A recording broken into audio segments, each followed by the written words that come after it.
So there was a noticeable theme with some of our personal stories as of late. We submit a little behind the scenes for you, pull back the curtain. We submit personal stories every single week, and then they get scheduled by myself and Bert. And I've noticed a lot of depressing shit going on with this show. Yeah, there's 9 people in the hall waiting to get in right now to talk about death. Yes. There was a theme among several people's personal stories, and it was death. So I figured let's just go ahead and rip the death Band-Aid here on the bonus content. Okay. Are we having a draft? Like, who's going to go first? Well, hold on a second. Let's go ahead and start with Katie. Katie. All right, so Katie's death story was she wrong for skipping her grandmother's funeral? Well, my grandmother died. Guess. Spoiler alert. But this was weird. I had mixed feelings about this because this is my grandmother on my father's side. And so for those who don't know the history, I really didn't grow up being around my dad and my brothers and stuff like that. So I didn't have that thick of a bond with that side of the family. However, my grandmother had been going through some health issues for several years that I knew of and I was aware of. And so when my dad called me, I was thinking it was one of our quarterly check-ins. And unfortunately, he let me know the news about my grandmother, his mom, passing away. And so after that... what's the last memory you have of her? Thanksgiving about 5 or 6 years ago was the last time I believe I saw her in person. Gotcha. And she was like, "Hey, baby, I'm your grandma." Like that. That was your first time meeting her? No, it was my second time seeing her since I was 5. Oh, wow. So the time before that I saw her, I was like 5 years old. So when you say minimal interaction, that is about as minimal as you can get, minus 0. Yeah, so when I see her, she's like, "Hey, baby, I'm your grandmother." And she had a Budweiser and dip in her mouth. And I was like, she's definitely from Mississippi. All right. Yes. Let's let the party start. A Budweiser and some Skull? Yep. Okay. So afterward, my dad just sent a group text to my brothers and I saying, "Hey, this is her funeral is going to be in Mississippi. See you there." That was it. No, like, hope. Like, I didn't even know what time it was. He was just like, "This is the weekend. You coming or you're not." And so I decided not to go. I didn't see a point. And I know afterward, my dad felt some type of way. Was like, "Why wouldn't you want to show up to your grandmother's funeral?" And I was on the fence because if I didn't have that close of a bond, I didn't see the reason to drop everything. Like, my condolences. Yeah. But yeah. I don't. I get very triggered by your relationship with your dad. Why? I get very triggered. Just you know how I feel about this, the coming and going when it's convenient to be a dad. On their terms. On their terms, you know. So here he puts some pressure on you to attend the wedding. Or the funeral, rather. But For some weddings are funerals. Yeah. But in the overall scheme of things, it's his actions that caused the separation between you and you don't have any emotional connection to your grandmother. Whose fault is that? That's really kind of your dad's fault. So he developed that. You guys don't have a bond, so you didn't feel like it was important. Yeah. But there's still that part of me that feels bad about it. It's like, I feel bad that I don't care as much as I feel like I should care. Yeah. I struggle that with a lot of my family, to be honest with you. But it's only because we never had any connection growing up, you know? I know that they say, well, it's blood. Well, yeah, I mean, logically it is blood, but do I feel super close to my stepbrother who I talk to once every 17 years? Not really. And I know it's blood, but that dude could be in this room right now, and I would assure you that if somebody needs a favor in this room, it's all of you guys before my brother, just because it's blood. I know you don't need us telling you how to feel, how not to feel, whether you should or should not feel guilty. I know there's a lot of, it's not black and white. It's very nuanced. There's a lot of complicated feelings. These are complicated relationships. And yeah, some of the blame can be placed on dad, but also your grandmother was a grown-ass woman. If she wanted to have a relationship with you, she would have. So, and this is not to speak ill of those who have passed. I feel like we're just kind of like stating fact, right? And there no way should you have been guilted to feel like you should have to attend the funeral. If you wanted to, great. If you didn't want to, great. Like, it's one of those things where there should have been no obligation on your part. It's like, I struggle with this because I don't feel like you always have to match people's energy. I'm going to do what I think is right, period. But if your energy is tracking lower than mine, I'm not going to bring my energy down because that's the way you choose to live. I'm going to live my life on the energy plane that I feel like I need to live my life, right? Mm-hmm. And in this moment, looking at, okay, so that's how you chose to have a relationship with me, and I will send flowers, and depending on what your religion, I will say a prayer, and we will call it a day. Mm-hmm. God, this whole relationship with your dad really is so triggering for me, man. The responsibility that they feel like. Here's how I think most people don't understand the depth of cutoffs also, that it's not just between you and the person. It's not just between you and your daughter. When you do that, he essentially cut off the whole half of the family from you. Mm-hmm. And this is the repercussions of that.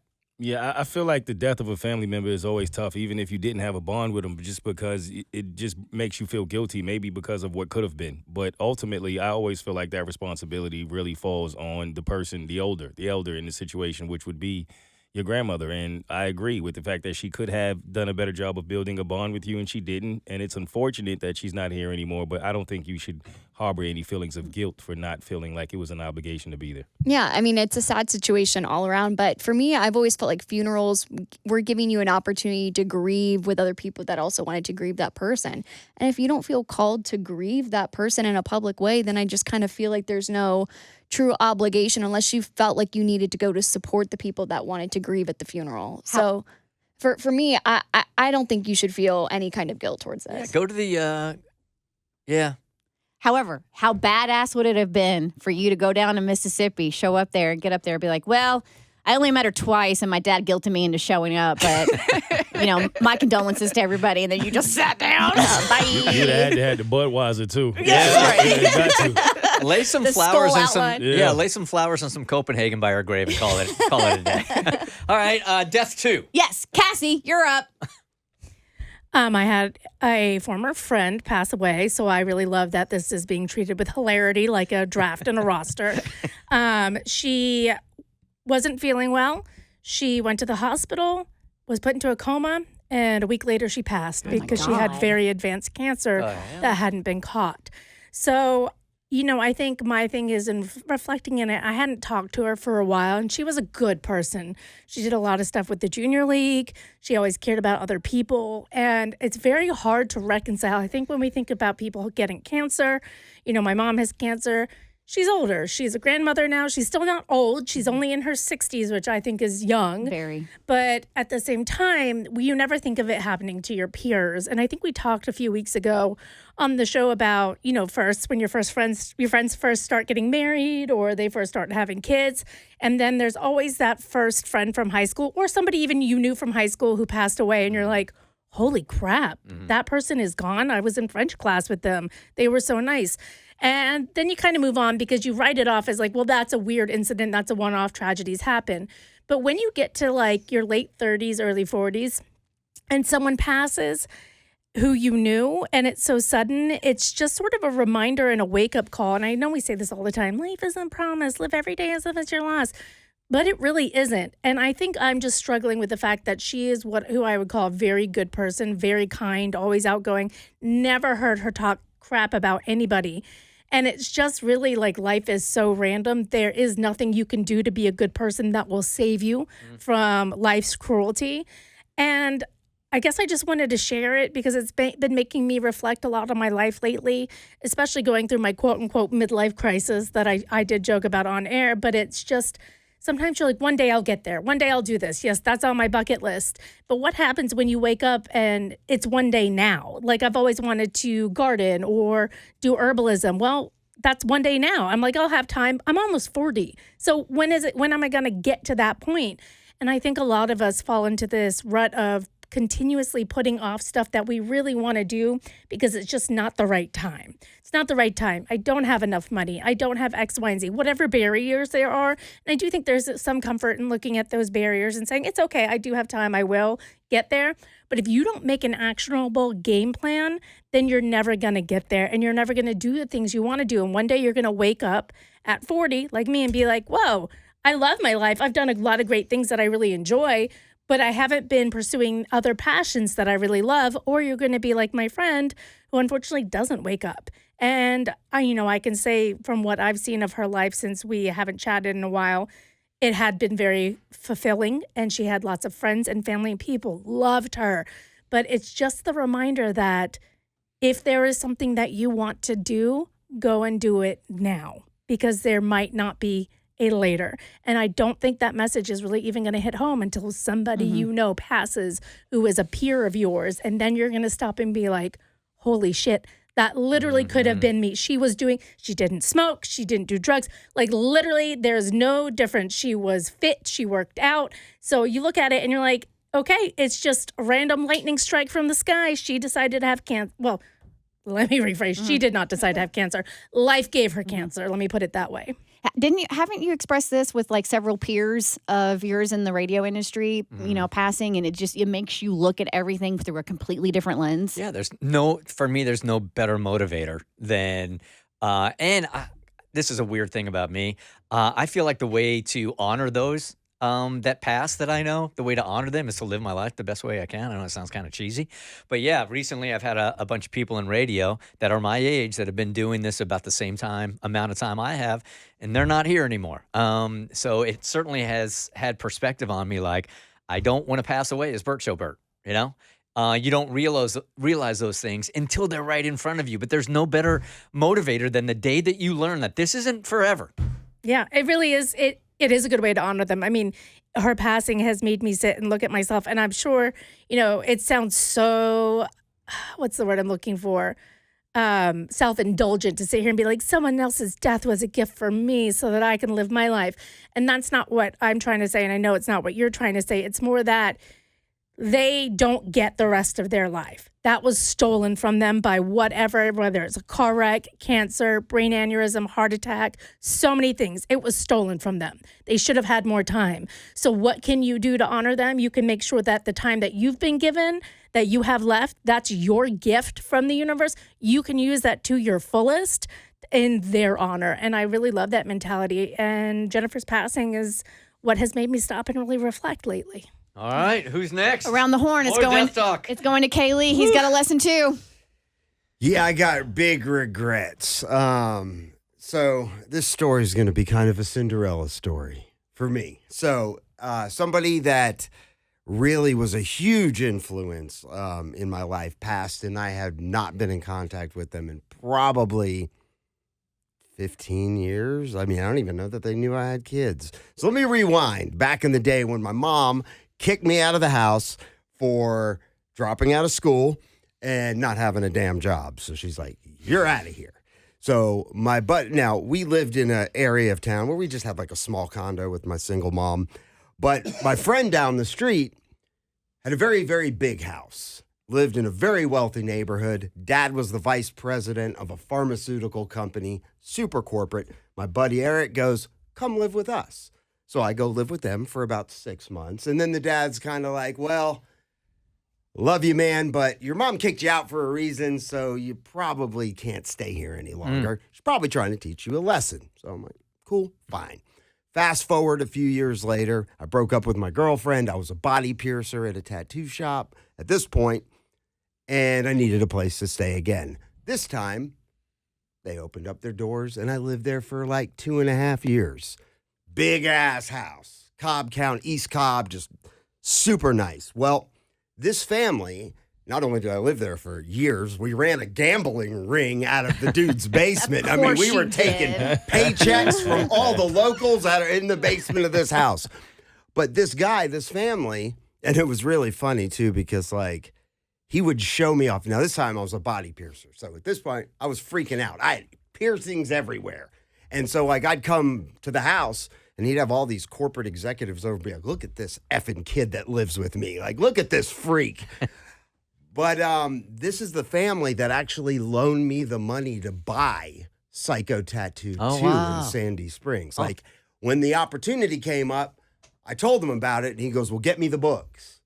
And this dude loaned me $60,000 to buy out this tattoo shop to become a partner. So, like, I mean, just this family means a lot to me. They changed a ton in my life. And then I just got word a few months ago that the mom passed away.